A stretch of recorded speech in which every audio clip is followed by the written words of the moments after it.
Hi, അപ്പോൾ ഞാൻ chicken കുറുമയായിട്ട് ഉണ്ടാക്കുന്നത്. അപ്പോൾ ഒരു പാത്രത്തിലോട്ട് ഞാൻ കുറച്ച് നെയ്യ് ഇട്ട് കൊടുത്തു. കുനുകുനെ അരിഞ്ഞെടുത്ത സവാള ഞാൻ അതിലോട്ട് ഇട്ട് കൊടുത്തു. അതിന് ശേഷം ഞാനിതാ വെളുത്തുള്ളി ഇഞ്ചി ചെറുതാക്കി നുറുക്കിയത് അതും കൂടി ഇട്ട് കൊടുത്തിട്ടോ. എന്നിട്ട് ഒന്ന് കളർ വ്യത്യാസം വന്നതിന് ശേഷം ഇതാ ഞാൻ മിക്സിൻ്റെ ജാറിലോട്ട് ഇട്ടിട്ട് നന്നായിട്ട് തന്നെ വെള്ളം ചേർത്ത് അരച്ചെടുത്തിട്ടുണ്ട്. പിന്നെ വേറൊരു പാത്രം അടുപ്പത്ത് വെച്ചിട്ടുണ്ട്. അതിലോട്ട് ഞാൻ പട്ട ഗ്രാമ്പു ഏലക്കായം കൂടി ചേർത്ത് കൊടുത്തു. അതുപോലെ തന്നെ മല്ലിപ്പൊടിയും മഞ്ഞൾപ്പൊടി കുരുമുളക് പൊടിയും കൂടെ ഇട്ട് കൊടുത്തിട്ടോ. അപ്പോൾ തീ സിമ്മിൽ ഇടണം, അല്ലെങ്കിൽ അടിയിൽ പിടിക്കും. അതിനുശേഷം ഇതാ ഞാൻ കുറച്ച് വെള്ളം ഒഴിച്ച് കൊടുത്തിട്ടുണ്ട്. എന്നിട്ട് നന്നായിട്ട് തന്നെ ഇളക്കി എടുത്തിട്ടുണ്ട് കേട്ടോ. ഒരുപാട് വെള്ളമൊന്നും ചേർക്കേണ്ട, നമുക്ക് തേങ്ങാപ്പാലൊക്കെ പാരാനില്ലതാണ്.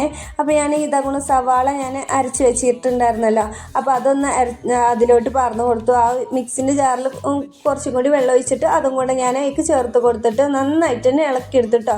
അപ്പോൾ നമ്മൾ ഉപ്പൊന്നും നേരത്തെ ചേർത്തിട്ടുണ്ടായിരുന്നില്ല, അപ്പോൾ ആവശ്യത്തിനുള്ള ഉപ്പും കൂടി ചേർത്ത് കൊടുത്തു. അപ്പോൾ ഇതങ്ങനെ തേങ്ങാപ്പാൽ ഞാൻ പറന്ന് കൊടുത്തിട്ടുണ്ട് കേട്ടോ. അത് സെക്കൻഡ് പാലാണ് പറന്നിട്ടില്ലത്. ഫസ്റ്റ് പാൽ ഞാൻ അവിടെ ഉണ്ടാക്കി വെച്ചിട്ടുണ്ട് കേട്ടോ. അങ്ങനെ അതിക്ക് ചിക്കനൊക്കെ ഇട്ട് കൊടുത്ത് ഞാനത് അടച്ച് വെച്ചിട്ടുണ്ട് കേട്ടോ. ഞാൻ ഒരു 10-15 മിനിറ്റ് മുന്നേ ഞാൻ അണ്ടിപ്പരിപ്പ് ഞാൻ വെള്ളത്തിലിട്ട് വെച്ചിട്ടുണ്ടായിരുന്നു. അതും കൂടെ ഒന്ന് അരച്ചെടുത്തിട്ടുണ്ട്. എന്നിട്ട് അതൊന്ന് മാറ്റി വെച്ചിട്ടുണ്ട് കേട്ടോ. അതിന് ശേഷം ഇതൊക്കെ ഞാൻ ഇതൊന്ന് തുറന്ന് നോക്കിയിട്ട് ഒന്ന് ഇളക്കി വെച്ചിട്ടുണ്ടായിരുന്നു. ഒരു 10 മിനിറ്റിന് ശേഷം ഇതൊക്കെ ഞാൻ വീണ്ടും തുറന്നിട്ട് തേങ്ങാപ്പാൽ അതിലോട്ട് ആ സെക്കൻഡ് പാലുണ്ട്, ഫസ്റ്റ് പാലുണ്ടല്ലോ, അതും കൂടെ ഞാൻ അതിലേക്ക് ഒഴിച്ച് കൊടുത്തിട്ടുണ്ട് കേട്ടോ.